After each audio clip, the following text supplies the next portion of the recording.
Good afternoon, welcome to my channel. Class 10 की geography की जो लेक्चर सीरीज है उसका हमारा नेक्स्ट लेक्चर है। प्रीवियस लेक्चर के अंदर हमने जूमिंग जो कल्टीवेशन था उसके बारे में डिस्कस किया था।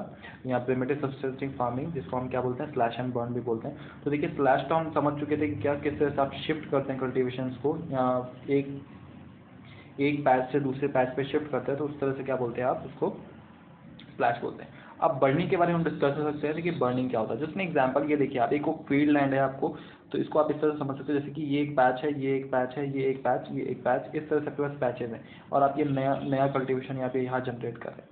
ठीक है, तो इस तरह के कल्टीवेशन में क्या करते हैं हम लोग कि एक तो क्या होता है कि कभी कभार तो क्या करते हैं, लैंड को फ्रीली छोड़ देते हैं ताकि वो नेचुरल लेवल पे क्या हो, डेवलप कर दे। नेचुरल लेवल पे क्या हो, उसमें फर्टिलाइजेशन डेवलप हो। नेचुरल लेवल पे क्या हो, उसमें अपने आप फर्टिलाइजेशन डेवलप हो और 2-3 साल बाद हम क्या करें, वापस पे कल्टीवेशन करना स्टार्ट करें। दूसरा तरीका क्या होता है कि कुछ कंट्रीज में या कुछ प्लेसेस में क्या करते हैं, उसको नेचुरली नहीं छोड़ के जो रेस्ट उसका जो बचता है, ठीक है, जैसे एग्जाम्पल पर आपने कल्टीवेशन किया, कल्टीवेशन करने के बाद जो पैडीज होती है, जो मतलब जो रेस्ट बच जाते हैं, रेस्ट पोर्शन जो कल्टीवेशन एग्रीकल्चर का बचता है, उसे क्या करता है, वहीं पर बर्न कर दिया जाता है और छोड़ दिया जाता है। बर्न करके जाता है, उसको छोड़ देते हैं ताकि क्या कर सके कि बर्न होने के बाद जो उस पर्टिकुलर एग्रीकल्चर के जो मिनरल्स थे या जो भी फर्टिलाइजर्स जो उसके अंदर प्रोड्यूस थे, वो क्या हो, बर्न होने के बाद सॉइल में मिक्स हो जाए, इस सॉइल में मिक्स हो जाए। और फिर थोड़े टाइम बाद, जब 2-3 साल बाद या कुछ मंथ बाद जब हम वापस कल्टीवेशन करने यहाँ पर आए, तो इस पर्टिकुलर एरियाज के अंदर क्या हो, नेचुरली फर्टिलाइजेशन डेवलप हो जाए। ठीक है, तो इस तरह से इसको बर्न भी बोला जाता है। तो स्लैश एंड बर्न, ठीक है, तो दोनों क्लियर हो गया होगा मोस्ट। और ये नेम्स आपको सारे ध्यान रखने हैं कि किस एरिया में इसको क्या बोला जाता है, स्लैश एंड बर्न, या फिर आप बोल सकते हैं प्रिमिटिव सब्सटेंसिंग फार्मिंग। तो देखिए आगे हम चलते हैं।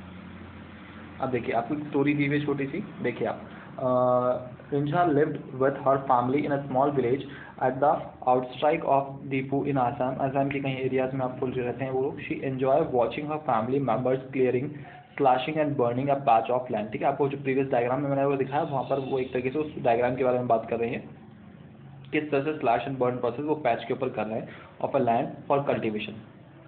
She often help them in irrigation. Irrigation का मतलब क्या होता है, वाटर सप्लाई, पानी की जो आप सप्लाई करते हैं किसके अंदर, एग्रीकल्चर के अंदर, कल्टीवेशन के लिए। जब आप ट्रीज को या एग्रीकल्चर जो होती है आपकी, जब आप उसको करते हैं, पानी सप्लाई करते हैं, उस प्रोसेस को क्या बोलते हैं, जो पानी सप्लाई करने की जो प्रोसेस होती है उसको क्या बोलते हैं, इरीगेशन। क्या बोलते हैं, इरीगेशन। तो she often help them in irrigation the field with water running through bamboo canal. ठीक है, एक कैनाल है जो बैम्बू की बनाई हुई है, उससे क्या कर रहे हैं, वो इरीगेशन प्रोसेस कर रहे हैं। From the near by spring, कोई पास में एक स्प्रिंग है, वहाँ से क्या कर रहे हैं, एक कैनाल है बैम्बू की, जिससे थ्रू क्या कर रहे हैं, वो इरीगेशन कर रहे हैं। She loves the surrounding and wants to stay here as long as she can. ठीक है, वो उस एरिया को बहुत पसंद करती है और बहुत लंबे टाइम तक वहाँ रहना चाहती है, तो वो चाहती है। But this little girl has no idea about the declining fertility of the soil and her family search for the fresh patch of land in the next season.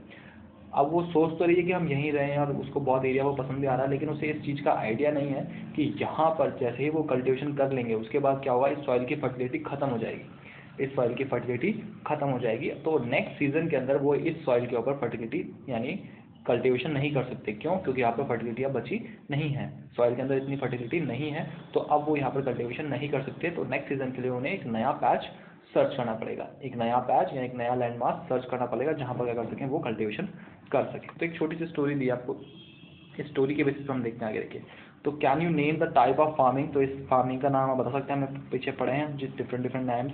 ठीक है, किसी पर्टिकुलर एरिया के वजह पूछा जाए तो एरिया के basis भी आप नाम बता सकते हैं। Can you enlist some crops which are grown in such farming, तो इस तरह की फार्मिंग्स में आप कुछ कौन कौन सी क्रॉप्स को ग्रो करते हैं, ठीक है, तो वो आप नेम लिखिएगा। ठीक है, ओके। तो फर्स्ट तो आपको पता है, फर्स्ट तो मैं पढ़ा चुका हूँ, सेकंड आप अपने लेवल पे ट्राई कीजिएगा। ठीक है, नहीं आएगा तो फिर मैं समझाऊंगा। ठीक है, कौन कौन सी क्रॉप्स होती है, वैसे आपको डायरेक्टली लर्न करनी है क्रॉप्स, ठीक है, लेकिन मैं आपको सबको समझाऊंगा। अभी मैं क्रॉप्स के लिए नहीं बता रहा हूँ, क्योंकि आपको क्या करेंगे, हम अभी जैसे सारी फार्मिंग हम क्लियर कर लेंगे, उसके बाद क्या करेंगे, टेबल में इनको अरेंज करेंगे कि कौन सी फार्मिंग है, क्या इसके क्या नीड्स होते हैं अलग अलग। तो सेकंड ब्लॉक, थर्ड ब्लॉक में लिखेंगे कि किन किन एरियाज में क्या क्या बोला जाता है। थर्ड ब्लॉक में लिखेंगे हम कैसी रेनफॉल या किस तरह के रिक्वायरमेंट है। ज्योग्राफिकल फिर फोर्थ या फिफ्थ ब्लॉक में हम लिखेंगे कौन सी ज्योग्राफिकल फीचर्स में मिलती है। और फिर सिक्स में हम लिखेंगे कि कौन कौन सी क्रॉप्स इनमें ग्रो होती हैं। ठीक है, तो आपको बताना है मुझे, ठीक है, लेक्चर जैसे आप देख लें उसके बाद आपको मैसेज करना ग्रुप के ऊपर और बताना है कि कौन कौन सी क्रॉप्स को हम यहाँ पे ग्रो कर सकते हैं। ओके, तो नेक्स्ट हमारी जो फार्मिंग है वो है intensive subsistence farming. Intensive subsistence farming, तो this type of farming is practised in the areas of high population pressure on land. ये उन एरियाज में प्रैक्टिस की जाती है, ये फार्मिंग जहाँ पर पॉपुलेशन क्या हो, बहुत ज़्यादा हो, पॉपुलेशन प्रेशर क्या हो, बहुत ज़्यादा हो, लैंड के ऊपर पॉपुलेशन प्रेशर क्या हो, बहुत ज़्यादा हो। It is a labour intensive farming, ये लेबर इंटेंसिव फार्मिंग है। तो लेबर इंटेंसिव का मतलब क्या है कि इसमें लेबर की रिक्वायरमेंट ज़्यादा होती है, लेबर की रिक्वायरमेंट ज़्यादा होती है, इसलिए जहाँ पॉपुलेशन प्रेशर ज़्यादा होगा वहाँ पर इस टाइप की फार्मिंग की जाएगी। क्यों? क्योंकि आपको लेबर वर्क करने के लिए क्या बहुत लोग चाहिए होंगे, तो जहाँ पॉपुलेशन ज़्यादा होगी वहीं पर इस टाइप की एग्रीकल्चर को प्रैक्टिस किया जाएगा। ठीक है। Labour intensive farming where high doses of biochemical inputs and irrigation are used for obtaining the high production. और जबकि सेम आपको क्या चाहिए इसमें, यहाँ पर बायोकेमिकल इनपुट्स यानी फर्टिलाइजर्स जो आप क्या डालते हैं, आर्टिफिशियल फर्टिलाइजर्स आप डालते हैं सॉइल्स के अंदर, ताकि प्रोडक्टिविटी आपको क्या मिले, अच्छी मिले, तो उन एरियाज में मिलेगी। तो biochemical inputs and irrigation are used obtaining high production. तो अच्छा इरिगेशन प्रोसेस जहाँ पर होगा और बायोकेमिकल फर्टिलाइजर्स या इनपुट्स जो आप डालेंगे वो जहाँ ज़्यादा सही मिलेंगे, उस तरफ के एरियाज में ये इस टाइप की जो फार्मिंग है ज़्यादा देखने को मिलती है। ठीक है, ताकि आपको हाई प्रोडक्शन मिल सके। हाई प्रोडक्शन मिलने के लिए क्या करेंगे आप, बायोकेमिकल इनपुट्स डालेंगे और इरिगेशन अच्छा करेंगे। ठीक है। Can you name some of the states of the India where such farming आज प्रैक्टिस। तो देखिए कुछ एरियाज़ के बारे में तो देखिए आप बता भी सकते हैं, जो आपको कंडीशन दी है उसके बेसिस पे कि जहाँ इरिगेशन ज़्यादा अच्छा होगा, तो इरिगेशन ज़्यादा अच्छा कहाँ होगा, जहाँ से रिवर्स ज़्यादा फ्लो करेंगे वहाँ ज़्यादा इरिगेशन अच्छा होगा। ठीक है, तो देखिए आगे देखते हैं। Through the right of inheritance leading to the division of the land among successive generation has limited land holding size uneconomically, the farmers continue to take maximum output of the from the limited land in the absence of alternative source of livelihood. Thus there is an enormous pressure on the agricultural land.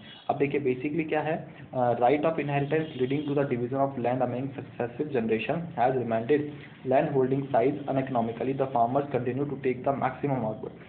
Farmers क्या करते हैं, maximum output निकालने के लिए क्या करते हैं, इन lands को डिवाइड लिमिटेड रखते हैं, output from the limited land in the absence of alternative source, क्योंकि उनके पास और कोई अल्टरनेटिव सोर्स नहीं होता, फार्मिंग के अलावा कोई अल्टरनेटिव सोर्स नहीं होता। इसलिए क्या करते हैं वो इसमें जो भी क्रॉप्स को ग्रो करते हैं वो इस अकॉर्डिंग ग्रो करते हैं, ताकि क्या कर सके उनके डेली लाइवहुड्स क्या कर सके, सर्वाइव कर सकें। क्यों? क्योंकि अगर अल्टरनेटिव ऑप्शन नहीं है तो वो अपनी डेली लाइफ को मतलब अपने लाइवहुड को क्या कर सकता है, मतलब बैलेंस नहीं कर सकते। ठीक है, क्योंकि उनके पास कोई भी अल्टरनेटिव ऑप्शन अवेलेबल नहीं है। तो इसलिए इसको क्या बोलते हैं, enormous pressure on the agriculture land. तो इसलिए एग्रीकल्चर लैंड के ऊपर बहुत ज़्यादा प्रेशर होता है। अब क्यों होता है प्रेशर, ये आप देखिए, जैसे कि अगर हमने देखा था जूमिंग जो स्लैश एंड बर्ड, उसमें कहा था कि लैंड मास ज़्यादा था, तो वो क्या करते थे, थोड़े एक टाइम के लिए किसी एक पैच पे एग्रीकल्चर किया, उसके बाद सेकंड पैच पे चल गए, फिर थर्ड पैच पे चल गए, फिर फोर्थ पैच पे चल गए। जबकि इस तरह की फार्मिंग जो आपकी कौन सी है, इंटेंसिव सब्सटेंसिंग फार्मिंग, इस टाइप की फार्मिंग्स में आपको लैंड क्या होता है, लिमिटेड होते हैं।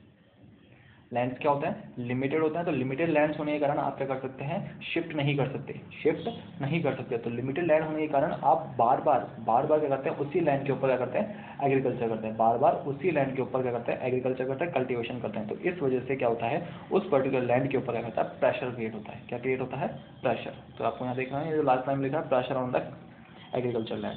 ठीक है, तो प्रेशर क्रिएट होता है क्योंकि आप बार बार क्या करते हैं, उसी लैंड के ऊपर कल्टीवेशन करते रहते हैं। ठीक है, तो प्रिमिटिव देख चुके हैं हम, इंटेंसिव सब्सटेंसिव फार्मिंग देख चुके हैं। ठीक है, एग्जाम्पल्स दोनों के आपको लिखने हैं। ओके, नेक्स्ट है हमारी कॉमर्शियल। ठीक है, नाम से आपको समझ में आ रही होगी, नेम से आप बता सकते हैं कॉमर्शियल फार्मिंग।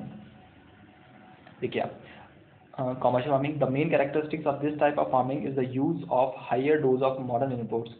ठीक है, इस तरह की फार्मिंग के लिए आपको जो मॉडर्न इनपुट्स है, मतलब फर्टिलाइजर्स है, उनका डोज ज़्यादा चाहिए होता है। ठीक है, मतलब आपको आर्टिफिशियल फर्टिलाइजर्स ज़्यादा रिक्वायर्ड होते हैं, जो नेचुरली रिक्वायर्ड नहीं होते हैं, इसमें ज़्यादा चाहिए होते हैं, नेचुरल से ज़्यादा चाहिए होते हैं। तो आप आर्टिफिशियल क्या करते हैं, इसमें इनपुट्स डालते हैं, फर्टिलाइजर्स डालते हैं। Example, high shielding variety HYV, high yielding variety. HYV क्या होता है, सीड्स होते हैं अच्छी क्वालिटी के और किसी भी कंडीशन में ग्रो करने वाले सीड्स होते हैं HYV। ठीक है, हाई यील्डिंग वैरायटी, बहुत अच्छी क्वालिटी के सीड्स होते हैं।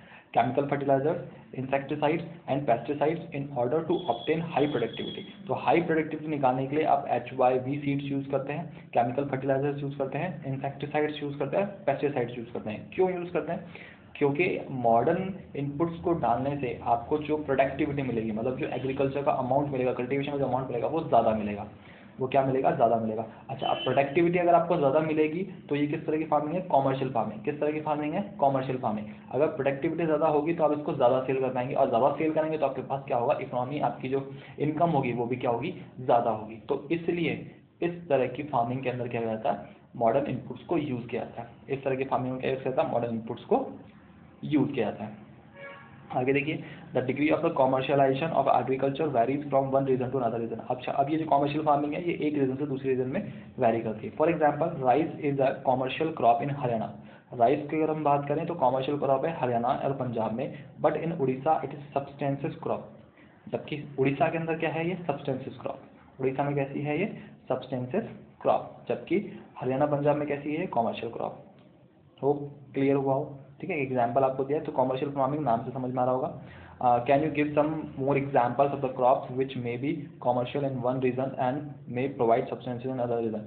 आप और कुछ एग्जाम्पल दे सकते हैं, तो ये भी आपको खुद को ही लिखने हैं आंसर इसके। ठीक है, नहीं आएंगे तो मैं ग्रुप में बताऊंगा ही सबके आंसर्स। ठीक है, आपको ऐसे क्रॉप्स के बारे में बताना है जो एक रीजन में तो कॉमर्शियल है और दूसरे रीजन में क्या है, सब्सटेंसेस काउंट होती है।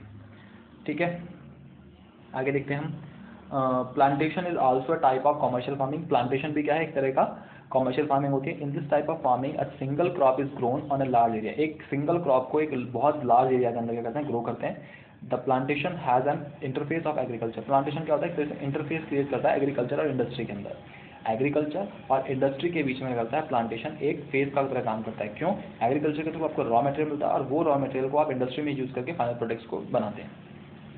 ठीक है, plantation covers large tracts of land, बहुत लंबे लार्ज एरिया को कवर करते हैं। Using capital intensive inputs. ठीक है, इनपुट्स आपको कैपिटल बेसिस पे, इंटेंसिव बेसिस पे डालने पड़ते हैं इसमें।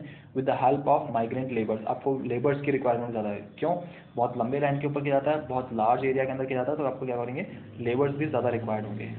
All the produce is use to as a raw material the respective industry. आपको बता चुका हूँ मैं, कॉमर्शियल फार्मिंग है तो यहाँ के जो भी आपके एग्रीकल्चर या कल्टीवेशन होगा वो सारे प्रोडक्ट्स को हम क्या बोलेंगे, रॉ मटेरियल। क्या बोलेंगे, रॉ मटेरियल।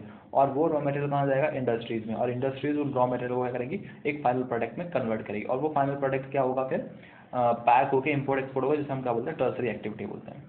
ठीक है, तो इंडस्ट्री में जाना और उसको कन्वर्ट करना क्या होगा, सेकेंडरी एक्टिविटी। और प्राइमरी एक्टिविटी क्या होगी, आपका जो ग्रो हो रहा है raw material. In India tea, coffee, rubber, sugar cane, banana etcetera are the important plantation crop. ठीक है, तो अगर प्लांटेशन क्रॉप के एग्जांपल्स आपको देखने हैं तो tea, coffee, rubber, sugar cane, ये सब क्या है आपके plantation crop. Tea in Assam and North Bengal, coffee in Karnataka and some of the important plantation crops grown in these states. ठीक है, और भी बहुत सारे प्लांटेशन क्रॉप्स होती है स्टेट्स में ग्रो होती है। Since the production is mainly for market. अच्छा, ये जो प्रोडक्शन होता है एक मेनली और मेनली किस लिए होता है, मार्केट के लिए। वहाँ के जो प्रोडक्शन होता है, मतलब इन क्रॉप्स, प्लांटेशन क्रॉप्स का या कमर्शियल क्रॉप्स का, वो फैमिलीज होती हैं वो खुद के लिए नहीं करती हैं।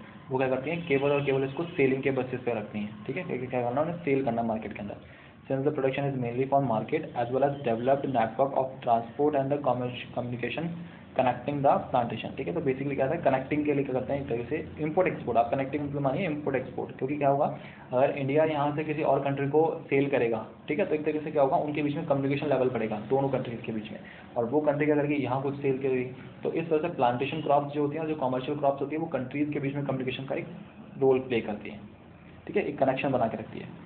Processing industries in the market plays an important role. अच्छा, आपको ये ध्यान रखना है, इंडस्ट्रीज और मार्केट्स इसमें एक बहुत इंपॉर्टेंट रोल प्ले करते हैं कॉमर्शियल फार्मिंग और प्लांटेशन फार्मिंग में। इंडस्ट्रीज और मार्केट्स कॉमर्शियल और प्लांटेशन फार्मिंग में बहुत इंपॉर्टेंट रोल प्लेंगे। क्यों, क्योंकि अगर इंडस्ट्रीज नहीं होगी तो कॉमर्शियल और प्लांटेशन फार्मिंग यूजलेस है। आप ग्रो तो कर लेंगे, लेकिन जब तक इंडस्ट्रीज उसको कन्वर्ट करके फाइनल प्रोडक्ट में नहीं कन्वर्ट करेगी, वो आपके लिए क्या है, यूजलेस है। और अगर इंडस्ट्री कन्वर्ट कर देती है और आपके उसकी मार्केट ही नहीं हो, तो इंडस्ट्री उससे सेल क्या करेगी। तो इसलिए इंडस्ट्री और मार्केट एक इंपॉर्टेंट रोल प्ले करेंगे सबसे ज़्यादा प्लांटेशन क्रॉप्स में। कॉमर्शियल क्रॉप्स आप फिर भी नहीं मान सकते, लेकिन प्लांटेशन क्रॉप्स के अंदर वो सबसे ज़्यादा इंपॉर्टेंट रोल प्ले करते हैं। ये आपको ध्यान रखना है, क्योंकि अगर इंडस्ट्रीज नहीं होगी और अगर आपके मार्केट में होंगे, तो ये क्या होंगे, इस तरह के क्रॉप्स को आप कहाँ प्रोड्यूस करेंगे, कहाँ सेल करेंगे। तो होप ये क्लियर हो, तीनों आपको ध्यान रखने हैं। एग्जाम्पल्स आपको अभी ग्रुप में बताने हैं प्रिमिटिव के, और आपको ये इसके substances, intensive substances, commercial farming और प्लांटेशन फार्मिंग के एग्जाम्पल्स दिए हुए हैं, तो आपको इनके एग्जाम्पल्स बताने होते हैं। तो होप आपको समझ में आया। फिर भी अगर आपको कोई डाउट है तो आप कमेंट बॉक्स में कमेंट कर सकते हैं। Okay, thank you.